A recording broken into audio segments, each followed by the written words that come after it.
Hi all, good morning. First of all happy Sunday అందరికీ. ఎలా ఉన్నారు అందరూ? నేనైతే నా 10 డేస్ ఆఫ్ ఫిట్నెస్ ఛాలెంజ్ని సక్సెస్ఫుల్గా కంప్లీట్ చేశాను. ఇవాళ నా 11th డే స్టార్ట్ చేసి ఫినిష్ చేసేసాను. ఇవాళ సండే కదా, పిల్లలకి స్కూల్కి హాలిడే కదా. సో పిల్లలు నిద్ర లేవగానే నాకు మోస్ట్లీ కుదరకపోవచ్చు. సో నేను ఇవాళ కొద్దిగా ఎర్లీగా స్టార్ట్ చేసుకొని ఫినిష్ చేయగలిగాను. Where there is a will there is a way అని చెప్తారు కదా. మనకి మనసుంటే మార్గం ఉంటుంది. మనము చేయాలి అని అనుకుంటే ఆ గట్టి పట్టుదలే మనకి సాధ్యం అయ్యేలాగా చేస్తుందన్నమాట. మనము మనస, వాచ, కర్మన ఏదైనా ఒక పని తలపెట్టినప్పుడు మంచి ఉద్దేశంతో, మంచి మనసుతో పంచభూతాలన్నీ కూడబలుక్కొని మన విజయానికి తోడ్పడతాయి. సో ఈ సృష్టి అలా వర్క్ అవుతుందన్నమాట. ఇంకా నిన్న one of my close friends, her name is Sujitha. నేను ఐబీఎంలో జాయిన్ అవ్వకముందు జాబ్ సెర్చ్లో ఉన్నప్పుడు బెంగళూరులో, even she was also in the job search. So ఇద్దరం అలా జాబ్ సెర్చ్కి వెళ్ళినప్పుడు పరిచయం అనమాట. తర్వాత ఐబీఎంలో we got the placement and we were reported to Chennai location అనమాట. సో చెన్నైలో we were staying in the same room. We had very good memories, the best memories I could say. We had a very good time when I was in Chennai. So తను నిన్న message చేశారనమాట. సువర్ణ, first డేకి ఇప్పటికి compare చేస్తే I could see that you became little lean, కొద్దిగా సన్నబడ్డట్టున్నావు. Is it because of yoga or is it because of the dress that you are wearing అని అడిగారు. నేను చెప్పాననమాట, no Suji, that's the magic and power of yoga, dress వల్ల కాదు. నా day 1తో కంపేర్ చేస్తే I could lose 2.8 kilograms of weight from my day 1 to day 10. నా ఫస్ట్ 10 days ఆఫ్ ఈ ఫిట్నెస్ ఛాలెంజ్లో నేను స్టార్టింగ్ డే 1 67 kgs ఉన్నాను. ఇవాళ నేను 64 పాయింట్ సమ్ గ్రామ్స్ ఉన్నానన్నమాట. సో అది change.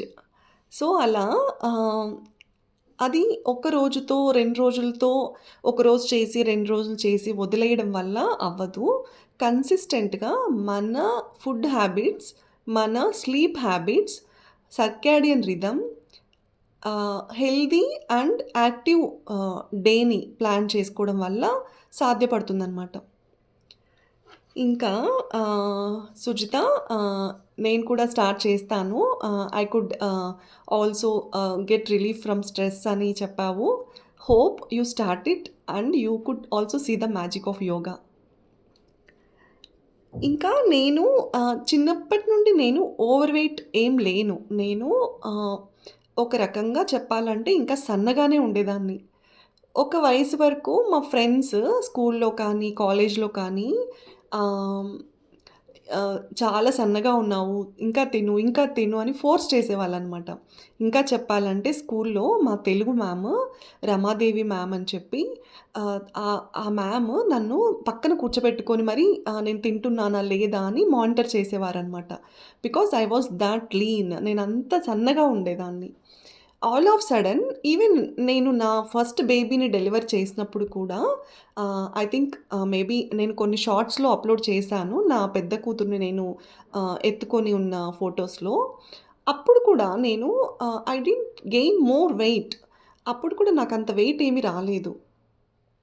When I delivered my second baby, వెంటనే మా మదర్ వాళ్ళ హెల్త్ ఇష్యూస్ స్టార్ట్ అవ్వడము, ఇలా one by one, on top of that I had little stress of being delivering 2 daughters అనమాట.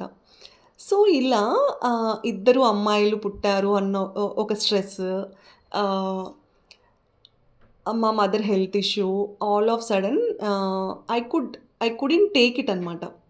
సో, అది క్రమేణా నాకు స్ట్రెస్ రూపంలో నా brain was not in my control in what I am eating. So, అందుచేత నాకు over the period of time ఈ wait అనేది వచ్చేసిందనమాట నాకు తెలియకుండానే.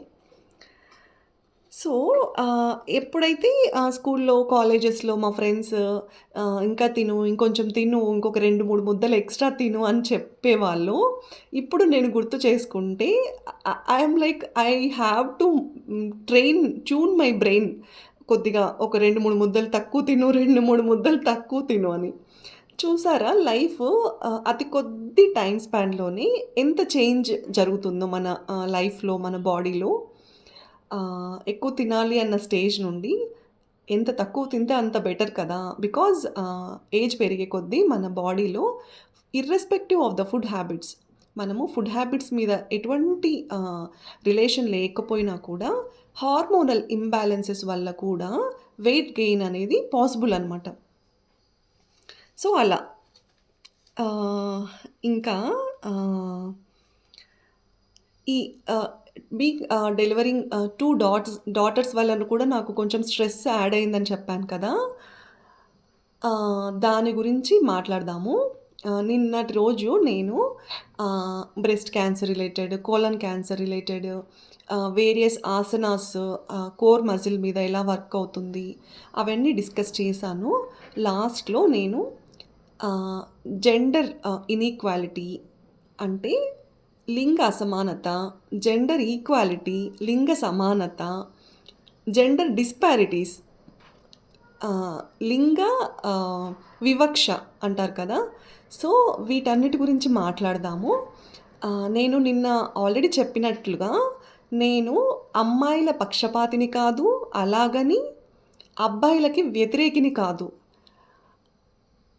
అమ్మాయి, అబ్బాయి ఏముందండి సృష్టి మన మానవాళి అంటే ఆడ, మగ ఇద్దరి కలయిక కదా! మన రేపటి తరాలు భావి భారత పౌరులు రూపుదిద్దుకునేదే ఈ సృష్టి వల్ల కదా! సో, ఆడ, మగ ఇద్దరు సమానం అనేది నా అభిప్రాయము. దీంతో ఎంతమంది ఏకీభవిస్తారు? ఏకీభవించే వాళ్ళు కామెంట్ చేసి మీ ఒపీనియన్ ఎక్స్‌ప్రెస్ చేయండి. ఆహ్, ఇంకా దీంట్లోకి డీప్‌గా వెళ్ళే కంటే ముందు ఎవరైనా నా ఈ 11థ్ డే వీడియో ఫస్ట్ టైమ్ చూస్తున్నట్లయితే ఇవాల్టి రోజు వచ్చేసి నేను ఏవైతే చేస్తున్నానో ఈ my 38 or 40 minutes of exercises and fitness challenge as it is ఇలాగే కంటిన్యూ చేయొద్దండి. స్లోగా, గ్రాడ్యుయల్‌గా మీరు నా డే 1, 2, 3, 4, 5, 6, 7 అలా ప్రీవియస్ డేస్ ఒక్కసారి చూసి నేను నా డే 1 ఎలా ఉన్నాను, నా డే 11 ఎలా ఉన్నాను, ఎంత ఫ్లెక్సిబుల్‌గా ఇవాళ నేను చేసుకోగలుగుతున్నాను, డే 1 నేను చేయలేనటువంటి ఆసనాస్ కూడా 11థ్ డే నేనెంత ఫ్రీగా, హ్యాపీగా వేయగలుగుతున్నాను అన్న డిఫరెన్స్ ఒక్కసారి మీరే కంపేర్ చేసుకొని, చెక్ చేసుకొని వచ్చి స్టార్ట్ చేసుకోండి. ఫర్ ఎగ్జాంపుల్ ఇవాళ మీరు 11థ్ డే చూస్తున్నారు అంటే first go to day 1. Day 1 నుండి స్టార్ట్ చేసుకోండి. అప్పుడు మీకేమవుతది నా 11థ్ day is your first day. My 12థ్ day is your second day. So, అలా స్టార్ట్ చేసుకోండి. That that will be more impressive. అది మన బాడీ పైన చాలా ఎఫెక్ట్ చూపిస్తుందనమాట. ఆల్ ఆఫ్ సడెన్ వచ్చేసి అదేదో చెప్తారనమాట. ఆరంభ శూరత్వం అంటారు. వచ్చేసి నా డే 11 వీడియో స్టార్ట్ చేసేస్తే మీకు బాడీ పెయిన్స్ వస్తాయి. ఫీవర్ కూడా వస్తది బాడీ పెయిన్స్ వల్ల. So, please don't do it all of a sudden. మన బాడీకి ఏదైనా సడన్ ట్రీట్మెంట్, సడన్ షాక్స్ ఇవ్వకూడదనమాట. స్లోగా, గ్రాడ్యుయల్‌గా మీరు నా డే 1 చూసినట్లయితే నేను నా డే 1 జస్ట్ 5 మినిట్స్ మాత్రమే చేశాను. Because I was on summer vacation. నేను హాలిడే ఎళ్ళాను. అమ్మ చేతి కమ్మనైన వంట కడుపు నిండా తిన్నాను.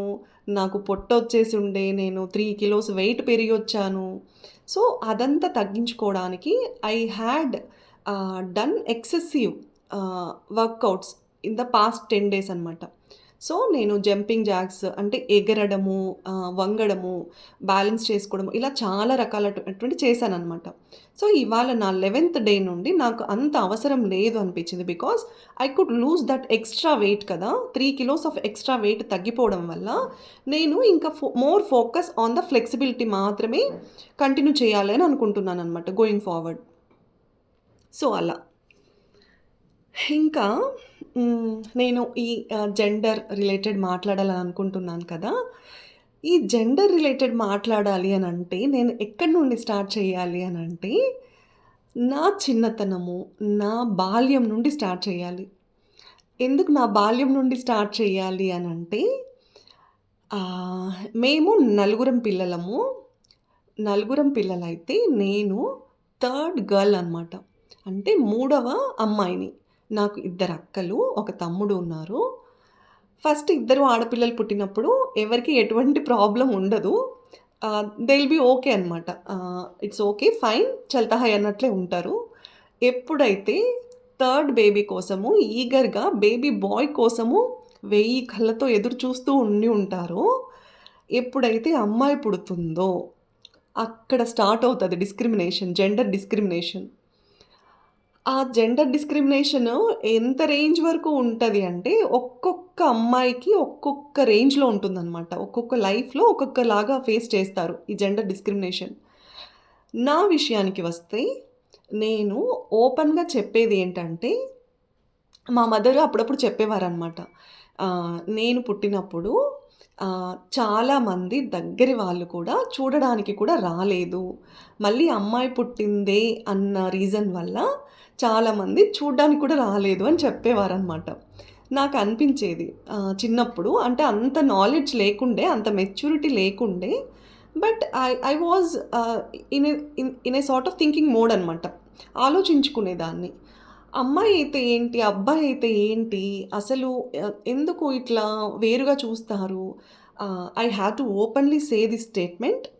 బయట నేను సంఘ సమాజంలో నుండి ఎదుర్కొన్నాను తప్పితే, ఈ జెండర్ డిస్క్రిమినేషన్ అనేది నా తల్లిదండ్రుల నుండి నేను ఎటువంటి ఈ డిస్క్రిమినేషన్, ఈ అణచివేత అంటారు కదా! ఆడపిల్ల అని చెప్పి నువ్వు ఆహ్, ఎందుకు పనికిరావు అని చెప్పి అట్లా వేరుగా చూడడం అనేది నేను నా తల్లిదండ్రుల నుండి, నా పేరెంట్స్ నుండి నేను ఎప్పుడు చూడలేదు. Maybe I think it is a blessing to me from God. దేవుడి నుంచి నాకు అదొక బ్లెస్సింగ్ అని అనుకోవాలి. ఎందుకంటే నేను ఇవాళ ఈరోజు మీ ముందు ఇలా ఉన్నాను అనంటే, నా తల్లిదండ్రులు ఇచ్చిన సపోర్ట్, వాళ్ళిచ్చిన ఎంకరేజ్‌మెంట్ వల్లే నేనిక్కడ ఉన్నాను. అదే కొందరి కేసెస్‌లో ఈవెన్ తల్లిదండ్రులు కూడా డిస్క్రిమినేట్ చేసే కేసెస్ చాలా ఉంటాయన్నమాట. Maybe you have to come forward.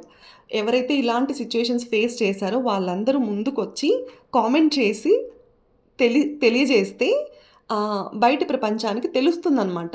ఇంకా ఇవాల్టి రోజు కూడా మనము ఈవెన్ 2026లో కూడా ఇంకా ఈ జెండర్ డిస్క్రిమినేషన్ ఎంత రేంజ్‌లో ఉందన్నది తెలుస్తుంది బయట సమాజానికి. ఇంకా ఇలా ఎవరు చూడ్డానికి రాలేదు అని నేను పుట్టినప్పుడు నా చిన్నప్పటి నుండి వింటున్న ఇది, ఎప్పుడైతే నేను నా ఫస్ట్ కూతురికి డెలివరీ చేశానో, నేను నాకు ఫస్ట్ పాప పుట్టిందో, again I started to see the same discrimination. ఎంత డిఫరెన్సు, నేను చిన్నప్పటి నుండి నేను నా ఫస్ట్ పాపకి జన్మనిచ్చేంత వరకు ఎంత ఇయర్స్ ఆఫ్ గ్యాప్ ఉందండి. It was like almost 23-24 years of age difference ఉంది. అప్పటి నుండి ఇప్పటికి కూడా సేమ్ డిస్క్రిమినేషన్ ఉంది అంటే, అది నేను జీర్ణించుకోలేకపోయాననమాట.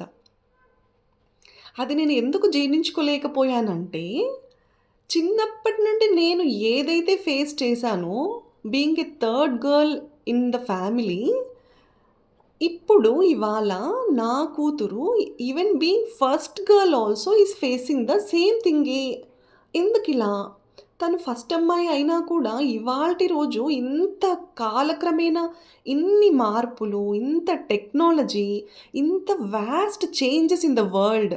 టుడే వరల్డ్ ఈజ్ కనెక్టెడ్ కదా! ప్రపంచమంతా ఒక చోట కనెక్ట్ అయ్యేటువంటి రోజు ఇవాళ. ఇప్పటికి కూడా ఇంకా ఈ జెండర్ డిస్క్రిమినేషన్ ఎందుకు అనేది నేను అస్సలు డైజెస్ట్ చేసుకోలేకపోయినటువంటి విషయం అనమాట. 2020 సారీ 2017 ఇట్ వాస్. 2017లో ఇదంతా. సో, ఇలా. ఈవెన్ రీసెంట్‌గా కూడా నేను ఒక ఉదాహరణ చెప్పాలి. నేను ఒక ఫంక్షన్‌కి వెళ్ళినప్పుడు అక్కడ I don't even know who she is. Maybe some far relatives ఒక ఆవిడ వచ్చి ఇలా అడుగుతున్నారనమాట. "ఇద్దరు ఆడపిల్లలేనా? ఇంకా అయిపోయిందా? ఇంకా ఆపరేషన్ చేయించేసేసుకున్నావా? అయ్యో! మగపిల్లోడి కోసం ఉండాల్సింది." This is the words from her. ఇవి అనమాట నేను తన నుండి విన్న వర్డ్స్. ఒక్క నిమిషము నేను I couldn't I couldn't even take it. నేను తీసుకోలేకపోయాను. Because having another baby or having one more child అనేది personal choice. Every individual has that personal choice today. ఇవాళ రేపు ప్రతి ఒక్కరికి తమ తమ పిల్లల పట్ల నిర్ణయాలు తీసుకునే సొంత హక్కు ఈవెన్ సుప్రీం కోర్ట్ ప్రొవైడెడ్ కదా! అలాంటి రోజులలో కూడా ఒకరు వచ్చి "ఇద్దరు ఆడపిల్లలేనా? అయ్యో! వంశం లేకుండా పోయిందే." ఇలాంటి మాటలు విన్నప్పుడు ఎందుకు మనము వంశానికి రిలేట్ చేసుకుంటున్నాము? అమ్మాయిలు వంశాన్ని క్యారీ ఫార్వర్డ్ చేయలేరా? ఆహ్, ఆడపిల్లలకి కానీ, మగపిల్లలకి కానీ జన్మనిచ్చేది తల్లి. Obviously I will stand on that word that తండ్రి బాధ్యత కూడా ఎక్కువే. తండ్రి బాధ్యత లేదు అని నేను చెప్పట్లేదు. తండ్రి బాధ్యత తండ్రి బాధ్యతే. తల్లి బాధ్యత కూడా తల్లి బాధ్యతే. ఇన్‌ఫాక్ట్ తల్లి బాధ్యత ఇంకా కొంచెం ఎక్కువ మోతాదు. బిడ్డకి జన్మనిచ్చి, తనకి పాలు పట్టించి, చెప్తారు కదా! కని, పెంచి, నవమాసాలు మోయకపోతే వంశోద్ధారకులు ఎలా వస్తారండి మీకు? వంశాన్ని ఉద్ధరించేది తల్లి అవుతుంది కానీ, తండ్రి ఎలా అవుతాడండి? కాలము ఎంత మార్పు రావాలి ఇంకా? ఎక్కడున్నాం మనము? ఇలా అనమాట. ఇంకా మనము మన పురాణాల్లో చూసుకున్నా కూడా ఇప్పుడు మనకి జనక మహారాజు ఆయన దశరథ మహారాజులాగి నాకు కూడా శ్రీరామచంద్రుడు అటువంటి కుమారుడు ఉండుంటే బాగుండు అని అనుకొనుంటే సీతమ్మ తల్లి లాంటి మహాసాత్వి, పుణ్యమూర్తి, పుణ్యస్త్రీ మన భారతదేశంలో ఉండగలిగేదా? అసలు సీతమ్మ వారే లేకపోతే రామాయణం అనేది జరిగేదా? రావణాసురుడి వధ జరిగేదా? మనము మూలాల నుండి స్టార్ట్ చేద్దాము. సీతమ్మ తల్లి అంత శక్తి స్వరూపిణి, అంత పవర్ఫుల్ గాడెస్ అని అన్నప్పుడు అంత శక్తి స్వరూపిణి నుంచి మనము మన ఆడపిల్లలకి ఎందుకు ఇంత చిన్న చూపు చూసుకుంటున్నాము? మనము ఇప్పుడు సీతమ్మ తల్లి చిన్నప్పుడు శివధనుస్సును విరిచింది అని చెప్పుకున్నాం కదా మనము మన తెలుగు లాంగ్వేజ్‌లో. ఆ సీతమ్మ తల్లి రావణాసురుడు సీతమ్మ తల్లిని అపహరించుకొని వెళ్ళినప్పుడు, సీతమ్మ తల్లి రావణాసురుడిని వధించడానికి ఆమెకి శక్తి లేక కాదు. ఆమె శ్రీరామచంద్రుని మీద ఉంచిన అపారమైన నమ్మకము, రఘువంశం మీద ఉంచిన నమ్మకము, రఘువంశానికి సీతమ్మ తల్లి తను వంశానికి కీర్తి ప్రతిష్టలు నిలబెట్టాలన్న ఉద్దేశం చేత రావణాసురుడి చెరలో తను ఎన్నో కష్టాల పాలయ్యి కూడా అక్కడే ఉండి చివరికి శ్రీరామచంద్రమూర్తి వచ్చి సీతమ్మ తల్లిని విముక్తి చేసినంత వరకు ఆవిడ ఆ కష్టాలకు ఓర్చుకోగలిగారు. ఆమెకి శక్తి లేక కాదు, ఆమె జన్మతః శక్తి స్వరూపిణి. అలాంటి శక్తి స్వరూపిణిగా మనము మన పురాణాలలో చెప్పుకుంటూ వచ్చాము. అలాంటి సీతమ్మ తల్లి జనక మహారాజు వద్దు నాకు ఆడపిల్ల అని అనుకుని ఉంటే ఆ రోజు భూదేవి దగ్గర నుంచి ఆయనకి లభించినటువంటి సీతమ్మ తల్లిని అక్కడే వదిలేసి వచ్చి ఉంటే మనకి ఇవాళ అసలు చెప్పుకోవడానికి రామాయణం ఏది? సో ఒక్కసారి ఆలోచించండి. ఇప్పుడు దేవుడిచ్చే వాళ్ళు ఎవ్వరైనా ఒకటే. ఆడపిల్ల కానీ, మగబిడ్డ కానీ దేవుడిచ్చిన వాళ్ళని మనము మనస్ఫూర్తిగా అంగీకరించగలగాలి. ఇవాళ రేపు ఆడపిల్లలు ఎందులో తక్కువ కాదు.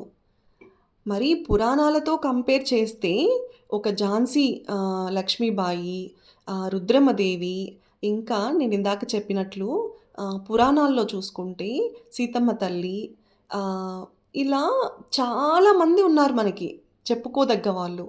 ఇంకా నిన్నటి జమానాలో చూసుకుంటే girls are flying to the space, అంతరిక్షంలోకి కూడా ప్రయాణిస్తున్నారు. ఎందులో తక్కువ మన ఆడపిల్లలు, మన ఆడవాళ్ళు? ఓకే. మరి అంత మహనీయమైనటువంటి గొప్ప గొప్ప వాళ్ళతో కంపేర్ చేయకపోయినా, వాళ్ళు రేపటి తరాన్ని, రేపటి మన భారత భవిష్యత్తుని ముందుకు తీసుకొని వెళ్ళడానికి వాళ్ళు ఆయుధాలు కదా! వాళ్ళు స్త్రీమూర్తులు. స్త్రీమూర్తి అనేది లేకపోతే మనకి రేపటి భవిష్యత్తు, రేపటి తరాలు ఎక్కడివండి? ఇవాళ రేపు ప్రతి ఒక్కరూ మాకు మగపిల్లలే కావాలి, మగపిల్లలే కావాలి, మగపిల్లలే వంశాన్ని ఉద్ధరించేవాళ్ళు, మన కీర్తి ప్రతిష్టలు నిలబెట్టేవాళ్ళు, పున్నామ నరకాల నుండి కాపాడేవాళ్ళు అని అనుకుంటే, సరే ప్రతి ఒక్కరము మగపిల్లలనే కందాము. అందరం మగపిల్లలే. Okay. No girls at all. ప్రపంచము, మన నెక్స్ట్ తరము ముందుకు ఎలా వెళ్తుందండి? మనము సృష్టికి విరుద్ధంగా వెళ్దామా? సృష్టికి విరుద్ధంగా వెళ్ళి మనం ఏం సాధించాలనుకుంటున్నాము? రేపటి రోజు ఈ so called only male child కోసమే తప్పించే వాళ్ళందరూ మన మగబిడ్డలకి ఆడపిల్లల్ని ఎక్కడి నుండి తీసుకొస్తారండి? ఇంకొక గ్రహానికి వెళ్తారా?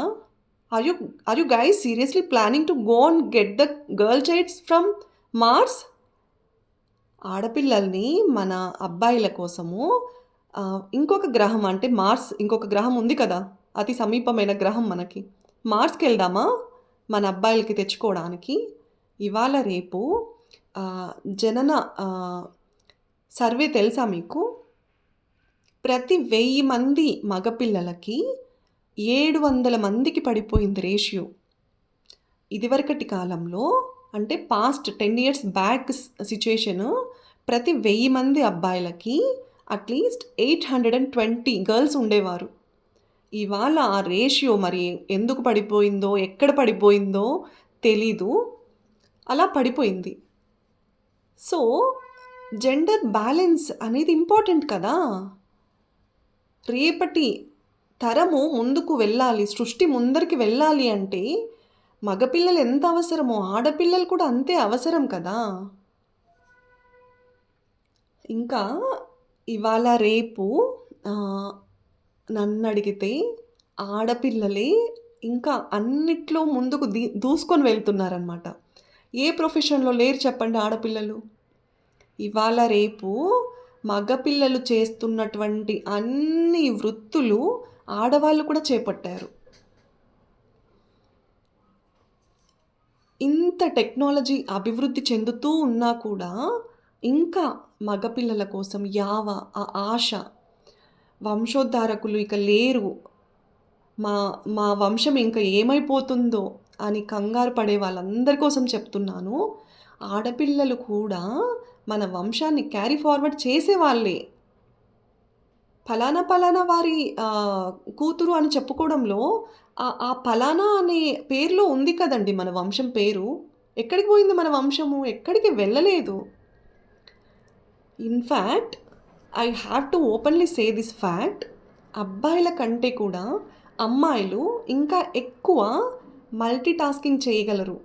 వాళ్ళు అనేక వృత్తులను చేపట్టగలిగి కూడా సక్సెస్ఫుల్గా రాణించగలరు.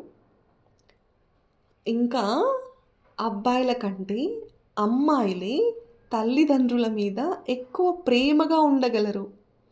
వాళ్ళు వాళ్ళ పెళ్లి అయిన తర్వాత, వివాహం చేసుకున్న తర్వాత కూడా భర్తతో, అత్తమామలతో, పిల్లలతో ఇంత బిజీ స్కెడ్యూల్స్‌లో ఉన్నా కూడా తల్లిదండ్రులకు ఇచ్చేటువంటి స్థానము అది అలాగే ఉంటుంది. ఆ ప్రేమ ఎక్కడికి చెరగదు. ఇంట్లో తల్లిదండ్రులే అమ్మాయని చిన్నచూపు చూస్తే ఆ ఆడపిల్ల ఎక్కడికెళ్తుందండి? ఒక్కసారి ఆలోచించండి. ఇవాళ చాలామంది ఇప్పుడు మాకు ఎలాగైతే ఇద్దరు ఆడపిల్లలున్నారో, అలాగే చాలామంది ఇద్దరు ఆడపిల్లలు ఉన్నవాళ్ళు ఆహ్, కొంతవరకు మేబీ అందరూ ఫేస్ చేసి లేకపోయినా కొద్ది వరకు ఈ ప్రాబ్లమ్ అనేది ఫేస్ చేసే ఉంటారు అని నేననుకుంటున్నాను. అలా ఎవరైనా ఫేస్ చేసి ఈ ప్రాబ్లమ్ నుండి మీరు ఎలా ఓవర్‌కమ్ అయ్యారు? ఎలాంటి స్ట్రగుల్స్ ఫేస్ చేశారు?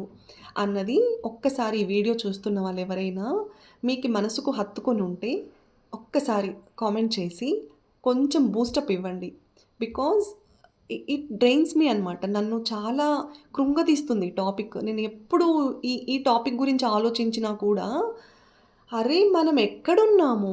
ఇంకా ఇదే ఎందుకు? ఇదే ఎందుకు ఫేస్ చేయాలి?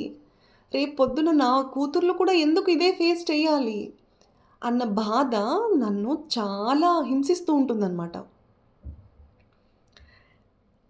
ఇంకా మేబీ ఆడపిల్లలు వద్దు అని అనుకోవడానికి కూడా కారణాలు లేకపోలేదు. తల్లిదండ్రులని కూడా నేను తప్పు పట్టదలుచుకోవట్లేదు. ఎందుకంటే ఒక సామెత ఉందనమాట. పెద్దవాళ్ళు చెప్తారు. ఇవాళ రేపు ఆడదానిగా పుట్టడం కంటే అడవిలో మానై పుట్టడం మేలు అని అన్నదంట ఒక పురాణ స్త్రీ. ఎందుకని ఉంటుంది చెప్పండి? ఎన్ని ఓర్చుకోవాలండి? ఎన్ని భరించాలి స్త్రీమూర్తి? ఆడవాళ్ళు ఎన్ని మార్పులకు గురవుతారండి? చిన్నప్పటి నుండి బాల్యం ఎలా అయిపోతుందో తెలీదు. కౌమార దశ వస్తుంది. కౌమార దశ ఎప్పుడెళ్ళిపోతుందో తెలీదు. వివాహం చేసేస్తారు. వివాహం అయ్యాక ఒకరు, ఇద్దరు ఇలా పిల్లలు పుట్టేస్తారు. పిల్లలు పుట్టాక వాళ్ళ జీవితం మొత్తం పిల్లల కోసమే అంకితం చేసేస్తుంది. పిల్లల ఒక దశ అయిన తర్వాత తనకి హెల్త్ ప్రాబ్లమ్స్ స్టార్ట్ అవుతాయి. ఆ హెల్త్ ప్రాబ్లమ్స్ అన్నిటి నుంచి ఒక్కొక్కటి బయటపడే టైంకి ముసలితనం వచ్చేస్తుంది. ముసలితనంలో కొంతమంది ఆదరించే వాళ్ళు ఉంటారు. వాళ్ళు చాలా అదృష్టవంతులు. కొంతమందికి తన కన్న పిల్లల నుండే ఆదరణ లభించక ఏకాకిగా ఒంటరి జీవితాన్ని గడిపే వాళ్ళు కూడా చాలామందే ఉంటారు. సో, ఇన్ని ప్రాబ్లమ్స్ ఫేస్ చేస్తున్నటువంటి ఆడవాళ్ళకి మనం ఇచ్చే గౌరవం ఎలా ఉండాలండి? ఇవాళ రేపు చట్టసభలలో చెప్తారనమాట. వుమెన్ ఆంట్రప్రెన్యూర్‌షిప్, వుమెన్ ఎంపవర్‌మెంట్ ఇవన్నీ ఇంకా పుస్తకాల్లోనే ఉన్నాయి. ఇంకా చాలా మార్పు రావాలి. Government should take lot of changes in the rules and regulations on the girl child safety. ఆడపిల్లల సెక్యూరిటీ కోసము చాలా మార్పులు తీసుకురావాలి. తల్లిదండ్రులు ఆడపిల్లల్ని వద్దు అని అనుకుంటున్నారు అని అంటే ఎందుకు చేత? చిన్నతనంలో వాళ్ళకి ఒక ఊహ వచ్చే వరకు సేఫ్టీ లేదు. ఒక ఊహ వచ్చి తనను తను అర్థం చేసుకొని ఉండేలోపు పెళ్ళిళ్ళు చేసేస్తున్నారు. పెళ్ళిళ్ళయ్యాక అయితే భర్త హింసించేవాడయ్యో, భర్త శారీరక క్షోభ పెట్టడం వల్ల చాలా వరకు జీవితాన్ని ముగించుకునే వాళ్ళున్నారు. ఇంకా అత్తమామలు వరకట్నం కోసమో, ఇంకా వేరే కారణాల చేత మానసికంగా, శారీరకంగా హింసించి తనను తను జీవితాన్ని ఎండ్ చేసుకునేలాగా ప్రేరేపించే వాళ్ళు కూడా చాలామందే ఉన్నారు. ఇవాళ రేపు మనం చాలా కేసెస్ చూస్తున్నాము. నేను ఇక్కడ ఎవరిని స్పెసిఫిక్‌గా ఉద్దేశించి చెప్పట్లేదు. జనరల్‌గా చెప్తున్నాను. నేను జనరల్‌గా విన్నది, చూసింది దాని నుంచి నా అనుభవము, నా ఎక్స్‌పీరియన్సెస్, నా opinions. This is all my self self respected opinion. So, నా ఒపీనియన్‌ని మాత్రమే నేనిక్కడ షేర్ చేసుకుంటున్నాను. ఇంకా అలా ఆడపిల్లలకి అంత సెక్యూర్డ్‌గా, అంత ఆత్మరక్షణ ప్రొవైడ్ చేసి శక్తి సామర్థ్యాలు లేక కూడా చాలామంది తల్లిదండ్రులు అమ్మ! ఆడపిల్లల్ని భరించడం చాలా కష్టము. వాళ్ళకి చదువు చెప్పించాలి. ఆడపిల్లలకి చాలా ఖర్చులుంటాయి. పెళ్లి చేసేటప్పుడు చాలా ఖర్చవుతుంది. అంత ఖర్చులకి భయపడి ఆడపిల్లలు వద్దు అని అనుకుంటున్నారు. దీనికి కారణం ఎవరండి? పూర్వకాలంలో ఆడపిల్లలు సరిగ్గా చదువుకోకపోవడం చేత వాళ్ళ ఆహ్, కొంచెము డబ్బు రూపేణా, బంగారం రూపేణా కొద్ది వరకు తనకి చేయూత ఉంటే రేపటి రోజు తనకి అది తన జీవనానికి ఉపకరిస్తుంది అన్న ఉద్దేశ్యంతో పెద్దవాళ్ళు వరకట్నం అనేది స్టార్ట్ చేశారు. ఇంకా పూర్వకాలంలో ఒక సామెత ఉందనమాట. "ఓలి తక్కువని గుడ్డిదాన్ని చేసుకుంటే దొంతి కుండలు పగలగొట్టింది" అని చెప్పి. సో, ఆహ్, మగవాళ్ళు ఇచ్చే స్టేజ్ నుండి ఆడవాళ్ళు ఇచ్చే స్టేజ్‌కొచ్చింది. తర్వాత ఆడవాళ్ళు ఇచ్చే స్టేజ్‌లో ఆడవాళ్ళు విపరీతమైన ఆహ్, కోరికలకు లోబడి వాళ్ళు ఎదుటి వ్యక్తులు ఎంత డిమాండ్ చేస్తే అంత ఇవ్వాల్సిన రోజులకు వచ్చాం మనము. అసలు ఎందుకివ్వాలండి? ఆడవాళ్ళు చదువుకుంటున్నారు. ఆడవాళ్ళు స్వాభిమానంగా, ఆత్మాభిమానంతో, సెల్ఫ్ డిగ్నిటీతో వాళ్ళకి చేతనైన వృత్తి ఎంచుకొని ఎంతో dignified and decent life lead చేస్తున్నారు. ఇవాళ కూడా ఇంకా మనము ఈ వరకట్న చావులు ఇవి చూస్తున్నాము అంటే there should be lot of change to be implemented. So, ఇదనమాట. ఎందులో కూడా ఆడవాళ్ళు తక్కువ కాదు, మగవాళ్ళు ఎక్కువ కాదు. ఇద్దరు సమానమే. ఆడ, మగ ఉంటేనే సృష్టి ముందరికి వెళ్తుంది. మాకు మగపిల్లలే కావాలి, మేము మగపిల్లలనే కంటాము అంటే రేపటి రోజు మన ఈ సో కాల్డ్ మగపిల్లలే ఇబ్బందులు పడబోయేది. ఎందుకంటే ఆడ, మగ ఈ రేషియో తగ్గిపోతుంది. ఆడపిల్లల సంఖ్య తగ్గుముఖం పడుతోంది. ఇంకా నేను ఈ ఈ ప్లాట్‌ఫామ్‌లో ఇక్కడ డిస్కస్ చేయొచ్చో లేదో, ఇంకా ఎక్కడో అంటే అది నిజంగా జరుగుతుందో నాకు తెలీదు. ఊరికే పుకార్లో నాకు తెలీదు. ఇంకా వింటున్నామనమాట. భ్రూణ హత్యలు. ఆడపిల్లలని తెలుసుకొని కడుపులోనే చిదిమేసే వాళ్ళు ఇంకా ఉన్నారు అని వింటున్నాను నేను. ఇది ఎంతవరకు నిజమో నాకు తెలీదు. అది విన్నప్పుడు చాలా కష్టం అనిపిస్తుందనమాట. సో, ఎవరైతే ఆడపిల్లలున్నారో వాళ్ళు మీ కష్ట సుఖాలు ఏవైనా ఉంటే ఇక్కడ పంచుకుంటారని, కామెంట్స్ రూపంలో తెలుపుతారని కోరుకుంటున్నాను. ఇవాళ వీడియో చాలా ఎమోషనల్‌గా ఎళ్ళిపోయింది. Ah, since I promised myself that I shouldn't cry. ఏడవకూడదని నేను చెప్పుకున్నాను కాబట్టి నేను ఏడవట్లేదు. బట్ ఏడుపు వస్తుంది. ఎందుకంటే మనం పుట్టినప్పుడు మన దగ్గర బంధువులే మనల్ని చూడడానికి రాలేదు అన్న విషయం నాకు తెలిసినప్పుడు చిన్నతనం నుండి నన్ను అది చాలా భేదించేదనమాట. చాలా బాధ పెట్టేది. But I could proudly say that I am the only girl child in my family. The first one to be graduated. The first girl child to be graduated అనమాట. సో, మా ఫ్యామిలీలో, మా సర్‌నేమ్ ఉన్న ఫ్యామిలీలో నేను మొట్టమొదటి గ్రాడ్యుయేషన్ కంప్లీట్ చేసుకున్న అమ్మాయిగా నేను ఒకింత గర్వంగా చెప్పుకుంటున్నాను. ఎందుకంటే, చిన్నప్పుడు నేను ఆ ప్రాబ్లమ్ విన్నప్పటి నుండి నాలో తెలియకుండానే ఒక టైప్ ఆఫ్ కసి రగులుతా ఉండేదనమాట. I have to prove myself. I have to stand on my own legs. నన్ను నేను ప్రూవ్ చేసుకోవాలి. నా కాళ్ళపైన నేను నిలబడాలి. ఒకరి పైన నేను ఎటువంటి సిట్యుయేషన్‌లో నేను ఆధారపడకూడదు అన్న గట్టి నిర్ణయము, నిశ్చయము, దృఢ సంకల్పం అనేది నాకు చిన్నతనం నుండే ఉండేది. తర్వాత ఆడవాళ్ళకి చాలా మార్పులు జరుగుతాయి కదా! పిల్లలు పుట్టినప్పుడు. కొంతమందికి సిట్యుయేషన్స్ సహకరిస్తాయి. కొంతమందికి సిట్యుయేషన్స్ సహకరించవు. సో, అలా నేను నాకు ఒకసారి యూఎస్ ఆఫర్ వస్తే నేను వదులుకోవాల్సొచ్చింది. తర్వాత నేను బ్రదర్ ప్రాజెక్ట్‌లో వర్క్ చేసేటప్పుడు ఐబీఎంలో నాకు లండన్, మాంచెస్టర్ ఆఫర్ వస్తే నేను వదులుకోవాల్సొచ్చింది. Because I was carrying my second child that time. So, అలా మనము మన చదువుకు తగ్గ పనే చెయ్యాలి అంటే, ఇవాళ రేపు ఆడవాళ్ళకి కుదరకపోవచ్చు. చాలా రీజన్స్ ఉండొచ్చు. అలా అని ఇంట్లోనే ఉండి కూడా చేయగలిగినటువంటి పనులు చాలా ఉన్నాయి. సో, నేను చెప్పేదేంటంటే, ఎక్కడ మనము ఆగిపోకూడదనమాట. దాని నుండి మనకు ఏమొస్తుంది, ఏం ఒరుగుతుంది అంటే అది దైవ సంకల్పం.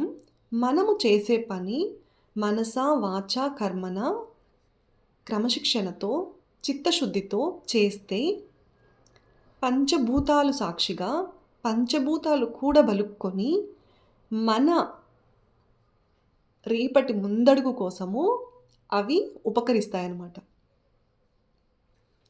సో, అలా ప్లీజ్ దయచేసి ఈ వీడియో చూస్తున్న వాళ్ళు ఇవాల్టి నా ఎక్సర్సైజెస్‌తో పాటు ఈ ఆడ, మగ, ఈ లింగ వివక్ష ఎక్కడైనా మీరు మీ సరౌండింగ్స్‌లో ఫేస్ చేస్తున్నా సరే, మీరు ఎవరైనా ఫేస్ చేసే వాళ్ళను ఎదురుగా చూస్తున్నా సరే, దాన్ని ఏదో ఒక రూపేణ, ఏదో ఒక మార్గాన దాన్ని ఆపుతారని కోరుకుంటున్నాను.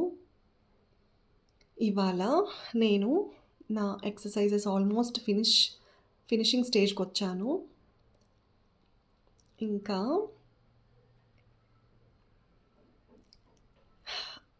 ఎవరినైనా పర్సనల్‌గా ఉద్దేశించి చెప్పినట్లుగా అన్యథా భావించొద్దండి. నేను జనరల్‌గా చెప్పాను. జనరల్‌గా ఎవరైతే ఇద్దరు ఆడపిల్లలు ఉన్నారో వాళ్ళు తప్పకుండా వాళ్ళు 1 లేదా 2 సందర్భాల్లో ఫేస్ చేసే ఉన్నటువంటి ప్రాబ్లమ్స్ అన్నమాట ఇవన్నీ. కొంతమంది వాళ్ళ ఇంట్లో ఫేస్ చేయకపోయినా సమాజం నుండి ఫేస్ చేస్తారనమాట. నన్ను చాలామందే అడిగారు. చాలామంది అంటే నేను లెక్క పెట్టుకోలేదు కానీ, నేను ఎప్పుడైతే "నీకెంతమంది పిల్లలు?" అన్నప్పుడు నేను 2 అమ్మాయిలు అన్న ఆన్సర్ చెప్పగానే, ఈ ఆన్సర్ వాళ్ళు వినగానే ఇలాంటి మైండ్‌సెట్ ఉన్నవాళ్ళు, వాళ్ళు వెంటనే వేసే నెక్స్ట్ క్వెషన్ ఆహ్, మగపిల్లాడి కోసం ఉండాల్సింది కదా! ఎందుకు అప్పుడే ఇంక వద్దనుకునేసారు? ఇద్దరు ఆడపిల్లలే జాలా? అవును. చాలు. ఇద్దరు ఆడపిల్లలే చాలు. వాళ్ళే మాకు అన్నీ. వాళ్ళే ఆడపిల్లలు, వాళ్ళే మగపిల్లలు. మగపిల్లలు లేరనే బాధ మాకెటువంటి సందర్భంలోనూ కూడా లేదు. ఇన్‌ఫాక్ట్ మా ఆయనకి కూడా లేదు. బట్ మా ఆయన వాళ్ళ ఫ్యామిలీలో ఆయన ఒక్కరే అవ్వడం చేత, ఆయనకి ముగ్గురు సిస్టర్స్ అవ్వడం చేత, he is the one who have to carry forward అనమాట. సో, ఆయన పైన ఆ ప్రెషర్ ఉండే. తను తన వంశాన్ని క్యారీ ఫార్వర్డ్ చేయాలి అన్న ప్రెషర్ తనకి ఒకింత ఉండే. మరీ అస్సలు లేదు అని చెప్తే అది అబద్ధమవుతుంది. తను ఆ ప్రెషర్ ఫేస్ చేశా కూడా ఎప్పుడూ అది వ్యక్తపరచలేదనమాట. అయ్యో! నాకు ఇద్దరు ఆడపిల్లలే అయిపోయారే, నాకు ఇంకా మగపిల్లాడు పుట్టలేదే, నాకు వంశం లేదే అన్న బాధ తనకి మరి లోపల ఉందో లేదో నాకైతే తెలీదు కానీ, తను ఎప్పుడూ ఎటువంటి సందర్భంలో వ్యక్తపరచలేదనమాట. ఇంకా నేను ఇవాళ గోరింటాకు పెట్టుకున్నానండి. గోరింటాకు గౌరమ్మ స్వరూపం అని చెప్తారు కదా! యాక్చువల్‌గా చాలా రోజుల నుంచి ఉందనమాట. బట్ నాకు టైం కుదరక ఇంక పడేద్దామా అన్నటువంటి అంటే అది చాలా వాడిపోయిందనమాట. కానీ గౌరమ్మని మన చేతులతో పడేయకూడదు అని చెప్తారు పెద్దవాళ్ళు. సో, అందుచేత నేను ఆడించి పెట్టుకున్నాననమాట. నాకింకా గుర్తు చిన్నతనంలో మా నానమ్మ ఎక్కడైనా కోసుకొనొచ్చి జస్ట్ ఇలా బండ మీదే రాయితో నూరి పెట్టేవారనమాట. మేము కూడా కలిసి నూరుకొని పెట్టుకునేవాళ్ళము. చిన్నప్పుడు మా నానమ్మ తమాషాగా నవ్వుతూ "మంచి మొగుడొస్తాడు పో నీకు" అని చెప్పేది. గోరింటాకు పెట్టుకుంటే మంచి మొగుడు వస్తాడో లేదో నాకు తెలీదు. బట్ గోరింటాకు పెట్టుకోవడం వల్ల ముఖ్యంగా ఆడవాళ్ళకి ఆషాఢ మాసంలో పెట్టుకోవడం వల్ల శరీరంలో ఉన్నటువంటి వేడి తాపం అనేది తగ్గుతుందనమాట. రక్తం శుద్ధి అవుతుంది.